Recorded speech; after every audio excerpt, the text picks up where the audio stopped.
J'en étais dans une période de ma vie où j'étais en mode rééducation. Parce que j'ai eu un accident de la route au mois de mars. Quand j'ai accouché, j'étais dans ma chambre de maternité, je disais à mon mari, je disais ouais, la semaine pro je reprends le sport. Hein. Gardez confiance en la vie parce qu'aujourd'hui je suis en phase de guérison et c'est un truc, je m'y attendais pas du tout, genre parce que encore récemment, il y avait les ambulanciers chez moi, genre.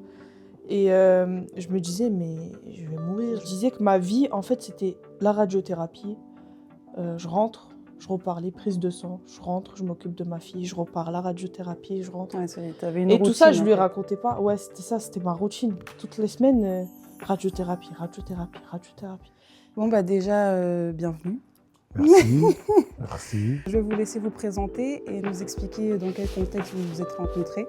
Bonjour, moi c'est Ikram, j'ai 23 ans, je suis photographe et créatrice de contenu pour les événements.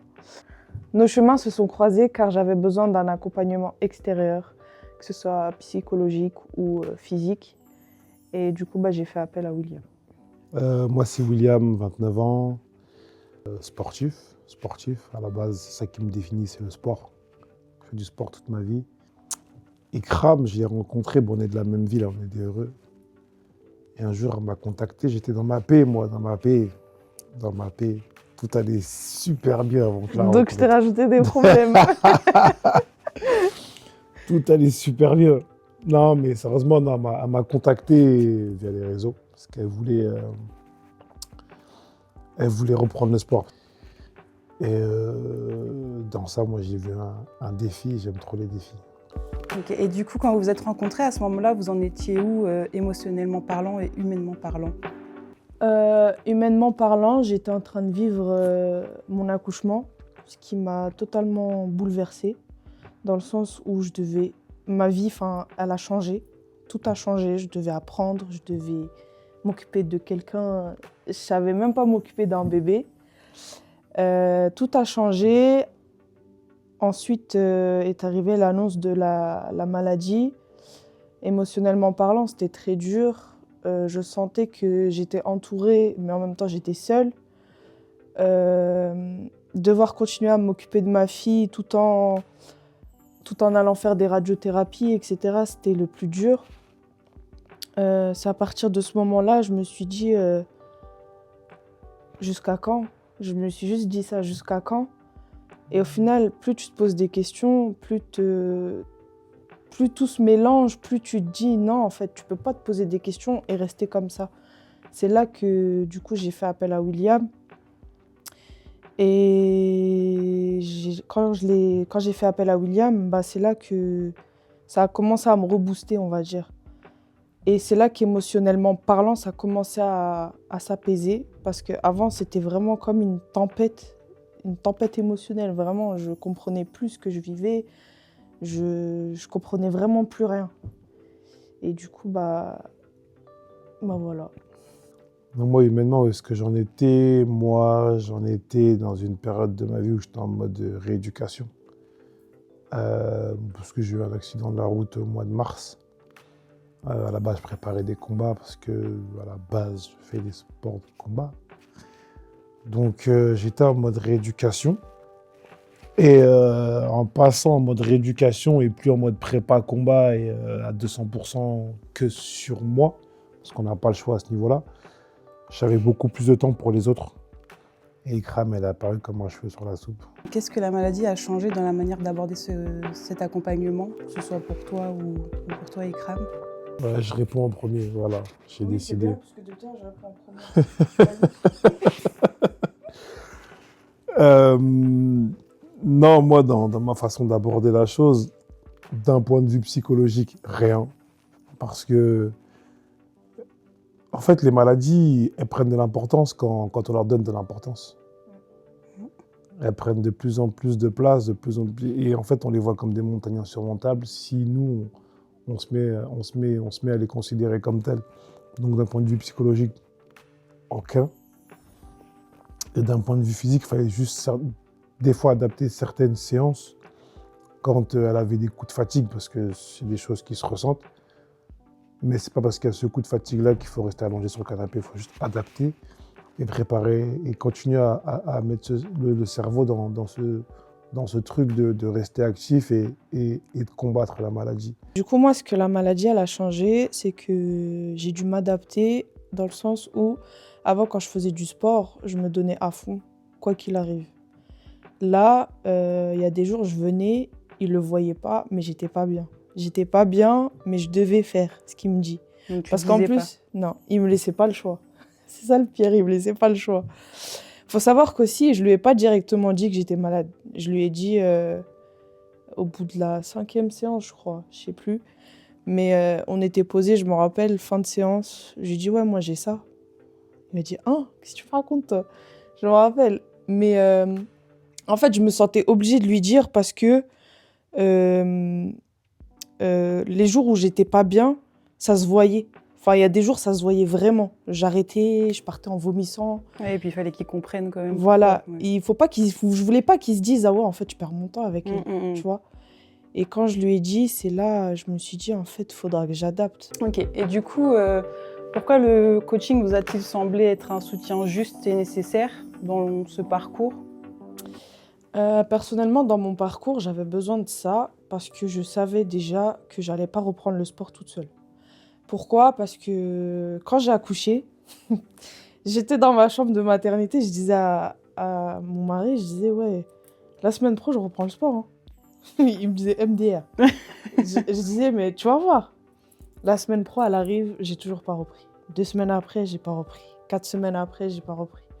7 mois après, j'ai pas repris. Et à cause de quoi? Parce que tu n'avais pas la motivation? En fait, quand ou- t'accouches, déjà, tu perds toute ton énergie, c'est normal. Ça te choque, tu te dis, hé, tu te dis, ça y est, on y est, genre.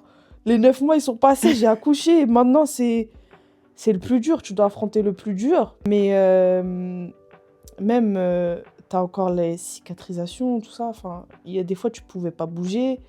Ensuite, moi, j'ai enchaîné les trucs, hein. J'ai eu un kyste pilonidal, j'ai eu ma maladie. Du coup, j'avais plus d'énergie. Je disais, wesh, pourquoi ça tombe sur moi comme ça, là? Du coup, je reprenais pas. Il y a un jour, je me rappelle, je lui ai dit, je vais courir. J'ai couru 15 minutes. J'ai dit, ah ouais, c'est ça. J'ai plus de force. J'ai couru 15 minutes, je me rappelle. J'arrivais plus à marcher.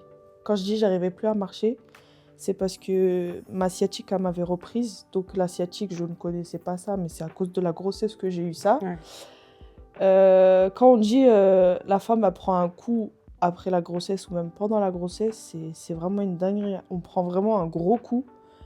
Et pour se remettre debout, c'est assez dur. Du coup, c'est à partir de là, j'ai vu, j'avais vraiment besoin d'un soutien extérieur, surtout d'une personne que je ne côtoie pas vraiment. Pourquoi? Parce que si je côtoie la personne, enfin si je la côtoie en dehors, je sais qu'aux séances, on va faire que de rigoler, Ouais. que de parler, que de... Enfin bref, et William, ça a été l'élément déclencheur du coup. Pourquoi je dis ça? Parce qu'on se connaissait que de vue, mais jamais on a fait du sport ensemble, ou même on se disait juste bonjour dehors, c'est tout. Mais le jour où j'ai commencé avec lui, j'ai senti qu'en fait j'avais besoin de ce coaching pour me recentrer sur moi-même. Parce que ma vie se résumait à m'occuper de ma fille, qui est l'amour de ma vie, hein. C'est vrai que l'accouchement et tout, ça a été dur, mais le reste, Dieu merci, là, j'en suis très contente. Mais du coup, quand j'ai commencé avec lui, je disais que ma vie, en fait, c'était la radiothérapie. Je rentre, je repars les prises de sang, je rentre, je m'occupe de ma fille, je repars la radiothérapie, je rentre. Ouais, t'avais une Et routine, tout ça, je en lui fait. racontais pas. Ouais, c'était ça, c'était ma routine. Toutes les semaines, radiothérapie. Il faut savoir que c'est ça qui bousille, en fait. Les chimiothérapies, tout ça, là, c'est ça qui te bousille encore plus. Et du coup, j'ai remarqué les jours où je faisais rien, ça me bousillait encore plus. Je rentrais, je dormais. Et je disais, mais en fait, c'est quoi ce train de vie dégueulasse, là? Je disais dégueulasse parce que ça me ressemblait pas. C'est normal, j'ai pas été malade toute ma vie, mais en gros... j'acceptais pas, genre c'était pas moi. Enfin, je sais pas, c'était pas moi. Avant, j'ai déjà eu d'autres trucs, les reins, tout ça, mais je continuais. Alors que là, vraiment, je sentais, ça m'abattait. Et du coup, j'ai refusé. Et quand j'ai commencé avec lui, je sentais que là-bas, j'y allais en mode paix. Ah, j'y vais, je sais, ça va m'aider à guérir, ça va m'aider à aller plus loin. Même mes médecins, ils me disaient, faites du sport, ça va vous aider. comme on dit, ouais, le sucre, ça alimente le cancer, tout ça. Mais le sport, c'est réel. Faites du sport, ça va vous aider. Parce que je leur avais raconté mon parcours avant et tout, que j'étais grave sportive et tout. Mais ouais, ce coaching, vraiment, ça a été un centre de paix. J'y allais, je disais, waouh, enfin, j'y suis, genre, enfin. Comment décririez-vous votre première séance ensemble? La première séance. La première séance. Non, faut le dire, t'étais pourri. C'est pas... c'est pas grave. Je savais pas t'allais C'est- dire ça, wesh. Non, en fait, elle était nulle, mais c'est normal. En fait, je crois que ça n'existe pas, les gens qui commencent quelque chose et qui sont déjà forts. C'est comme moi, j'ai commencé la boxe, j'étais un sac de frappe. Et puis réellement, non, c'est pas ça qu'on cherchait à savoir. C'est pas les compétences. Sur la première séance, c'était vraiment voir où est-ce qu'on en était. C'était une base qu'on voulait. En fait, je l'ai testé sur le vélo elliptique. Le vélo elliptique, pour ceux qui ne savent pas, c'est la machine à la salle comme ça, là. Les bras, les jambes et tout. Bref, une machine que j'ai beaucoup critiquée dans le passé, mais c'est ma meilleure amie maintenant. Bref. Et j'avais dit de faire un quart d'heure sur le vélo elliptique parce que c'était vraiment un test où on voit où est-ce qu'on en est. Il n'y avait pas trop de pression. Et en plus, ça, tu n'en avais jamais fait, c'est ça que je m'avais dit. Non, je faisais jamais de cardio tout court. Ouais, c'est une escroc, pas de cardio. Il m'a testé sur la pire chose, la première séance. C'est pas la pire. C'est Non, pas le la- cardio, moi, c'était... Quand je faisais du foot avant, j'esquivais toujours les séances VMA, tout ça, là. C'était trop dur, wesh. Cardio, courir, t'étais Mais là-dessus. c'est la base. C'est la... Ah, je suis Moi, c'est mort. simple. Faut savoir que je ne sais pas faire une séance où je ne transpire pas. Tu sais, des gens qui font du sport qui ne transpirent pas, les gars, il faut qu'on s'asseye, qu'on discute. J'avoue, c'est bizarre. J'avoue, j'ai du mal. Donc bref, vélo elliptique, et je la vois en plus, elle est toute petite, parce qu'elle est rikiki. Hein. Elle est rikiki, elle a des petits pieds, tout est petit, des petites mains. Bref, moi, elle est sur ma droite. Et là, on commence, et je la guette, moi, que du coin de l'œil. Tu sais, je n'ai pas lui mettre la pression. C'est vraiment, on est en détente. C'est une base, là. On ne cherche pas à faire un score olympique, c'est pas le but. Et je la vois, elle est en train de se bagarrer avec la machine. 1 minute, 2 minutes, 3 minutes, 4 minutes. 5 minutes. Elle descend de la machine, elle boude. Parce qu'il faut savoir quand elle boude.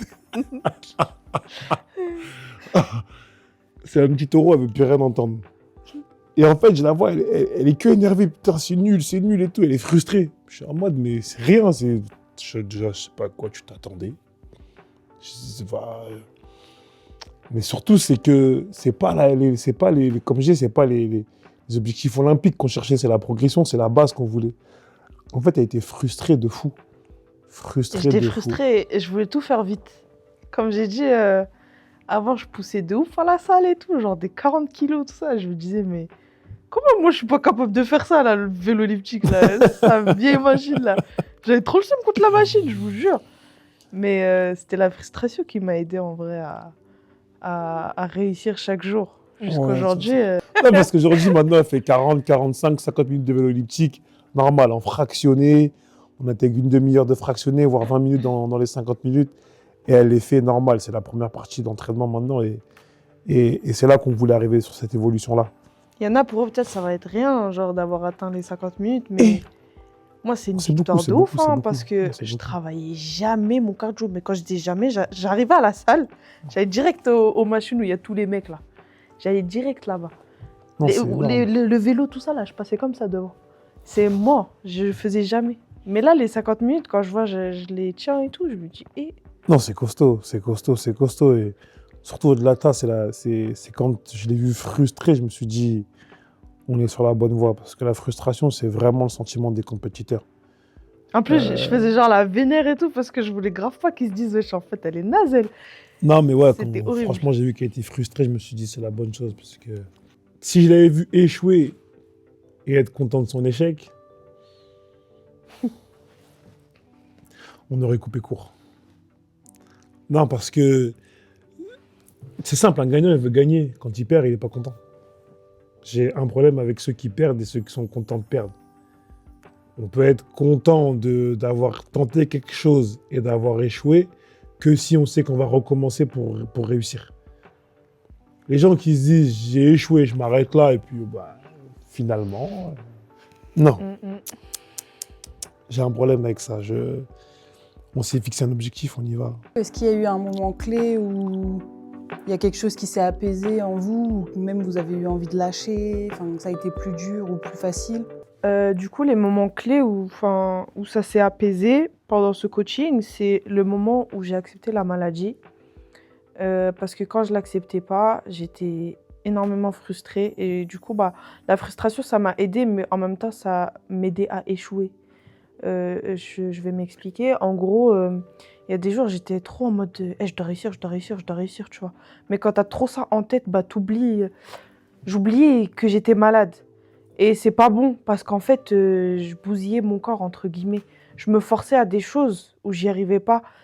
Et quand je dis le moment où ça s'est apaisé, c'est quand j'ai accepté la maladie, c'est que je me suis dit, vas-y, elle est là, elle est là. Elle va pas partir comme ça, hein. Du coup, je dois adapter mes séances, ok, mais je dois les faire surtout. Genre, je dois venir, je dois les faire. Parce que je me rappelle, il y a une fois, j'ai raté parce que j'avais une grippe. Mais récemment, je me rappelle, il est venu avec une grippe aussi. Je me suis dit, wesh, pourquoi j'étais pas venue en fait ce jour-là? J'avais trop le seum. Je me suis dit, purée, j'aimerais bien retourner à avant. Mais du coup, ça s'est apaisé, ouais, où j'étais plus en lutte contre moi-même, où j'avais accepté. Je me suis dit, vas-y, c'est comme ça, c'est comme ça. Genre, moi qui suis croyante, je me suis dit, c'est une épreuve de Dieu. Genre, chez nous, on dit, si Dieu il t'éprouve, c'est qu'il t'aime. Ouais. C'est-à-dire, ça me donnait grave de la force à venir. Et je me suis dit, vas-y, crame, sois apaisé, genre. Sois apaisé. C'est une dinguerie de ouf ce qui t'a offert comme épreuve. Moi, j'ai pris ça comme un cadeau. Je vous jure, j'ai pris ça comme un cadeau parce que, surtout où j'en suis maintenant, aujourd'hui, c'est un cadeau énorme de Dieu. Et ça m'a apaisé de ouf. Je me suis dit, vas-y, tranquille. Va en mode tranquille. Parce que moi, je me disais, franchement, au tout début, quand j'ai appris la maladie, je me suis dit, ça y est, mes jours, ils sont comptés. Genre, vraiment, je me disais ça. T'es partie en mode défaitiste. C'est fini parce que j'ai eu quelqu'un de ma famille qui est décédé d'un cancer et tout. Et cancer de l'utérus, moi, je savais pas ce que c'était. Enfin, je me dis, mais c'est faux, en fait. Enfin, comment ça vient? Comment ça part? Comment... Mais je me disais juste, ça y est, je vais mourir. Je me disais juste ça. Surtout quand tu commences les radiothérapies, je me rappelle la première. Encore une fois, j'étais en lutte, hein. J'y allais, je disais, ouais, ça va être dur, ça fait peur. Je vous mens pas, même si j'ai 23 ans, t'as peur, hein. Ça fait flipper. Et quand on me disait, on va vous expliquer pourquoi la chimiothérapie et pourquoi la radiothérapie, je me disais, wesh. Donc j'en suis à là. Et du coup, j'étais constamment stressée, constamment en lutte contre moi-même. J'étais pas apaisée, j'étais... Vas-y, peut-être demain je vais mourir, peut-être demain je vais mourir. Et chez nous, on n'a pas peur de la mort. C'est juste on a peur de comment on va mourir, tu vois. Et je voulais pas mourir dans cet état-là. Ça veut dire c'est là où j'ai commencé le sport, qui est vraiment un élément très important dans ma vie. Comme j'ai dit, il m'a accompagnée dans n'importe quelle situation. J'étais pas bien, j'allais au sport. J'étais triste, j'allais au sport. J'étais énervée, j'allais au sport. J'étais contente, j'allais au sport. Et là, j'arrivais pas à enlever ça de ma tête. Vas-y, j'ai la maladie, le sport, ça va pas m'aider. J'ai la maladie, le sport, ça va pas m'aider. Mais comme j'ai dit, quand j'ai appris à... Relativiser. Genre, tu souffles. J'y allais, je soufflais, je disais, vas-y, ça va être dur, c'est pas grave. C'est que 2 heures, ça va passer. Demain, t'as ta radiothérapie, vas-y, c'est pas grave. Juste après, t'as sport, vas-y, au calme. Tu vas, tu fais, tu vas réussir, c'est tout. Mais ouais, c'est au moment où je me suis apaisée. Genre, dans ma tête, ça s'est apaisé, tout allait bien.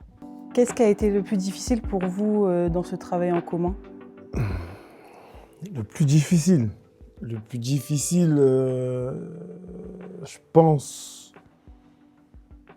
pense que c'était quelque chose dont elle avait connaissance, mais qui n'était peut-être pas encore conscientisé. C'est d'accumuler que des micro-victoires et de bannir toutes les micro-défaites. T'as vu, nous, en tant que boxeurs, et je pense qu'il y a d'autres sports où ils sont un peu comme ça aussi, mais je parlais du mien parce que c'est le mien que je maîtrise. C'est quand nous, on est en prépa, on fait même des fois des trucs de fou, des fois on fait même du surplus parce qu'on se dit que le mec en face qu'on va affronter il est en train de se préparer. Tu sais, t'as des fois des mecs qui vont se lever à 4h du matin pour aller courir parce qu'ils se disent l'autre il s'est levé à 4h du matin ou il s'est levé à 3h30. Ils sont fatigués, éteints. C'est des trucs qu'on se dit tous les jours de la prépa.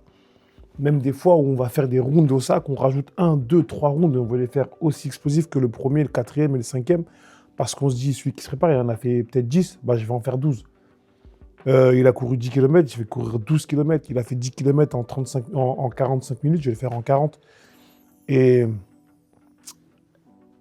avec Ram, c'était ça, c'était le fait de faire chaque exercice et de les faire bien, parce qu'il y a des fois où des exercices qu'elle ne connaissait pas, ou qu'elle n'avait pas envie de faire, ou qu'elle n'aimait pas, ou peut-être des fois des douleurs à tel endroit, mais tu ne peux pas laisser passer. Parce qu'en fait, après, ça donne l'ouverture aux micro-défaites. Donc là, comme j'ai cette excuse-là, je peux ne pas faire. Ou là, comme j'ai ce truc-là, je peux ne pas faire. Si on se trouve des excuses à chaque petite épreuve, quand les grosses épreuves vont arriver, on va trouver des échappatoires très très vite. Des fois, c'est sûr, on réadapte quand il y a des choses qui n'étaient pas adaptées, ou peut-être je me trompais un petit peu sur l'exercice ou le programme. On réadaptait, mais ce n'était pas quelque chose qu'on mettait à la poubelle ou de côté et on se disait, bon, on passe à autre chose. C'est faux. Donc ouais, c'est parce que c'est un travail de tous les jours. Des fois, tu n'as vraiment pas le choix. Tu te lèves, tu te dis, j'ai juste à me rendormir là en fait et je suis bien. Mais il faut le faire. Donc ouais, c'est que des micro-victoires et ça en fait, ça joue sur tout. Même dans la vie de tous les jours, quand il va nous arriver des épreuves, on n'a pas ce réflexe-là de trouver une excuse où on cherche que des solutions. C'est le truc, il est arrivé, le problème, il est arrivé, ou l'épreuve, elle est arrivée, ok, on fait comment pour s'en sortir là? C'est pas merde, je suis cuit, bon bah tant pis. On ne connaît pas ça. Donc ouais, c'était ce truc-là qu'il faut maintenir parce que dans toute chose, le plus dur, c'est la rigueur, la discipline, la persévérance. Et on se doit de se tenir à ces principes-là toute notre vie. C'est comme ça qu'on se lève le matin, qu'on est fier de se regarder. Et si vous deviez définir votre lien aujourd'hui, vous pensez que ça a dépassé le milieu sportif, que maintenant vous avez vraiment un lien fort? Notre lien, là, je dirais... Ça fait pas concentrer.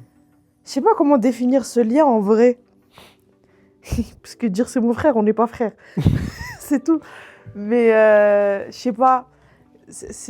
Enfin, il y a des jours je me confiais, donc un confident. Il y a des jours, c'est moi je l'aidais. Il y a des jours c'est moi je l'aidais. Récemment, je t'ai aidé. Ouais, c'est vrai. C'est vrai. Bref, Effectivement, ouais. dans notre relation, il y a eu beaucoup d'entraide. Il y a eu beaucoup d'écoute, il y a eu beaucoup... En fait, je vais pas mettre un mot, genre, Ouais, on non, est frères, on est... T'es un appui, je suis un appui. Voilà. On peut avoir besoin de différentes... En fait, quand j'avais la grippe, elle m'a livré une potion. C'était un truc, peut-être, des coutumes de chez eux, je sais pas. En tout cas, je l'ai bu, ça allait mieux. Pour ceux qui connaissent, c'était du za'atar. Bref, en fait, comme j'ai dit, je vais pas mettre un mot sur vas-y, on est frères, on est sœurs, on est amis, on est, je sais pas. C'était au début, j'étais gênée en vrai de faire des séances avec lui parce que on se connaissait pas. Dehors, on se dit juste bonjour et tout. C'était plus une autre personne avec qui il fait des coachings, du coup Aïcha. C'était leur génération et tout, mais moi, j'étais là, purée et tout. Je le connais pas, je suis gênée et tout. Mais après, au fil du temps, on a commencé à rigoler. Il m'a grave mis à l'aise. Et il y a toujours eu ce respect. Il y a toujours eu ce respect. Parce que je me rappelle, une fois, mon voile, il s'est retiré. Il s'est direct retourné, genre. Mais bref, c'est pour ça que je dis, il y a toujours eu ce respect. Et ouais, j'ai pas de mots à mettre sur la relation. Juste, on est là, quoi. Ouais, je crois que t'as tout dit. S'il y avait un message que vous souhaiteriez passer à quelqu'un, soit dans le même cas, ou qui peut se reconnaître à travers, en tout cas, cette vidéo, ce serait lequel? Moi, c'est de garder confiance en la vie. Je dirais ça parce que il y a 8 mois de là, donc j'ai appris la maladie. J'étais là, ok, qu'est-ce qui va se passer maintenant et tout. Et quand je l'ai annoncé à ma famille et tout, il faut savoir que je ne l'ai pas annoncé direct en plus. Hein. Je l'ai annoncé genre 3 mois après, un truc comme ça. Ma mère, elle m'a dit, mais comment tu nous as caché ça? Ça va pas ou quoi? Parce que ma propre mère, je lui ai caché parce que je voulais pas qu'elle ait de la peine pour moi, en fait. Même aujourd'hui, quand on me dit, ah, miskine et tout, t'as ça, t'es sûre, ça va et tout. Non, je suis pas miskine, hein. Je suis pas miskine, je vais bien. Je suis sur mes jambes, je vais bien. En vrai, il a dit, il faut regarder les autres personnes. Mais moi, je regarde lui parce que se remettre d'un truc comme ça, c'est plus dur. Dans le sens où, je sais pas, t'as dû perdre, genre comment utiliser ta jambe, comment truc et tout. Alors que moi, vas-y, c'est un truc qui se voit pas. Tu vois ou pas? C'est un truc qui se voit pas. Et bah, du coup, garder confiance en la vie parce qu'aujourd'hui, je suis en phase de guérison. Et c'est un truc, je m'y attendais pas du tout, genre, parce que encore récemment, il y avait les ambulanciers chez moi, genre. Et je me disais, mais je vais mourir, qui va s'occuper de ma fille, qui va truc. Enfin, tu te poses plein de questions. Et comme j'ai dit dans la question précédente, quand j'ai appris à accepter la maladie, tout allait bien. Et je crois que c'est ça qui m'a aidé à guérir aussi. Dans le sens où, si tu te concentres trop sur ta maladie, si tu laisses la radiothérapie et tout te monter au-dessus, c'est là tu vas tomber. Mais si tu vas à la radiothérapie, tu te dis, je donne mon cas, hein, mais quand j'allais à la radiothérapie, je me disais, vas-y, au calme, c'est juste une machine. Elle va Ouais, en rien fait, me faire. tu as retrouvé espoir au final. Voilà. Je disais, elle va rien me faire. Je rentrais chez moi, je disais à ma mère, ça va, je vais bien. Et après, j'allais au sport. Parce que ma mère, elle voyait dans les débuts, j'étais pas bien. Mais elle savait pas pourquoi. Et du coup, maintenant, dès que je rentre et tout, je lui dis, ça va. Tant que je te dis ça va, c'est que ça va. Tant que je parle, tant que je souris, tant que je respire, tant que ça va. Et bref, garder foi en la vie, essayer de s'entourer des bonnes personnes, c'est important. Parce que comme j'ai dit, j'étais très bien entourée, mais il y a des jours, je me sentais seule. Tu sais même pas à qui parler, tu sais même pas... Faire confiance aux soignants aussi, parce qu'ils font pas ce travail pour rien. Parce que s'ils faisaient ça pour rien, j'en serais pas là aujourd'hui. Parce qu'ils donnaient beaucoup de conseils, ils m'aidaient grave. Genre, il y a des jours, je venais, ça allait pas, et on me disait, mais Ikram, tu vas guérir. Mais en vrai, ce qui m'a donné envie de garder foi en la vie, c'est ma fille, hein. C'est ma fille. J'ai parlé de l'accouchement, c'était dur et tout, mais avoir un enfant, c'est vraiment incroyable. Il pourra le dire aussi, de toute façon. Mais c'est vraiment incroyable dans le sens où je sais que plus tard, ça va pas, je pourrais lui dire à elle. Je pourrais lui dire parce que là, comment moi je cache des choses à ma mère et tout, je m'en veux un peu, mais c'est pour son bien en vrai. C'est pour son bien et tout. Mais bref, je vais m'arrêter là. C'est mort. Bon, moi, de ma position, je pense que mon épreuve est beaucoup moins compliquée que la tienne. Parce que moi, enfin...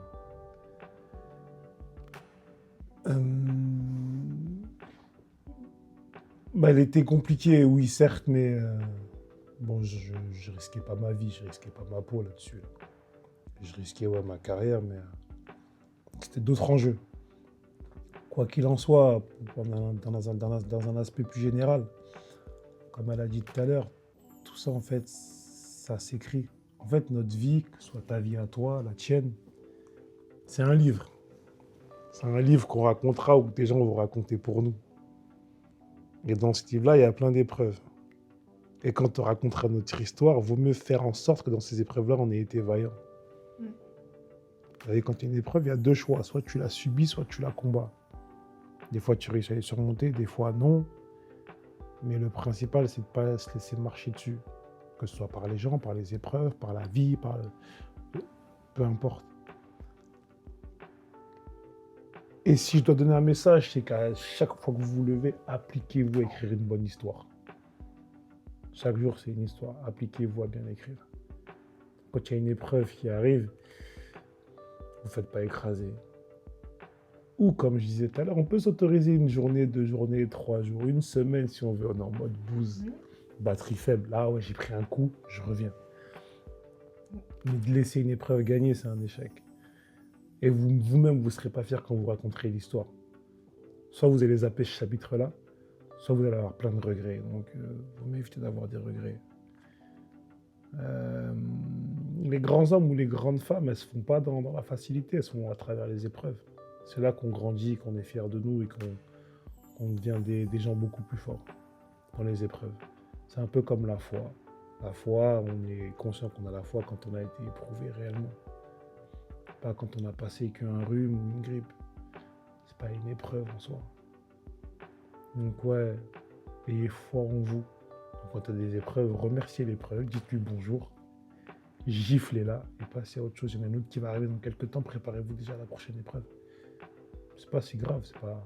Tant qu'il y a des épreuves, c'est qu'on est encore en vie, donc tant mieux. C'était le mot de la fin.